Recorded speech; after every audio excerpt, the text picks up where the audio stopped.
Praise the lord, హల్లెలూయా. మన జీవితంలో అనేకమైన విషయాలు మన హృదయానికి ఎంతో బాధని కలిగిస్తూ ఉంటాయి. ఆ పరిస్థితులు, ప్రజల ద్వారా కలిగే ఆ నిందలు, అవమానాల ద్వారా హృదయం చాలా కృంగిపోతూ ఉంటుంది. జరగాల్సింది జరగలేదు అని, కట్టాల్సింది కట్టలేదు అని, కొనాల్సింది కొనలేదు అని, ఏదో మనం అనుకున్నది మన పట్ల ఉండాల్సింది జరగాల్సింది అవ్వట్లేదు అని చాలా ఏడుస్తూ దుఃఖపడుతూ మన జీవితంలో ముందుకు వెళ్తూ ఉంటాం.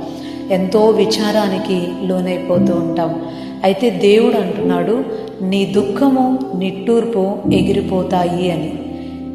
హన్నా అనబడిన స్త్రీ తన జీవితంలో పిల్లలు లేని కారణాన్ని బట్టి బహు దుఃఖాక్రాంతురాలై ప్రజలు వేసే సూటిపోటి మాటలతో చాలా కృంగిపోతూ వేదన చెందుతూ మందిరంలోనికి వచ్చి తన బాధని దేవునికి తెలియచెప్పుకుంది.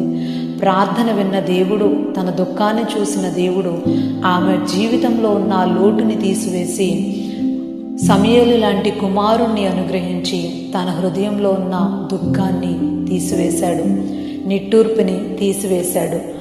హన్నా పట్ల అంత కార్యాన్ని చేయగలిగిన దేవుడు మన జీవితాల్లో ఉన్న లోటుపాటుల్ని కూడా సరిచేసి మన దుఃఖానికి కారణమైన ప్రతిదాని నుంచి విడిపించి సంతోషంతో నింపగలడు. ఆమెన్.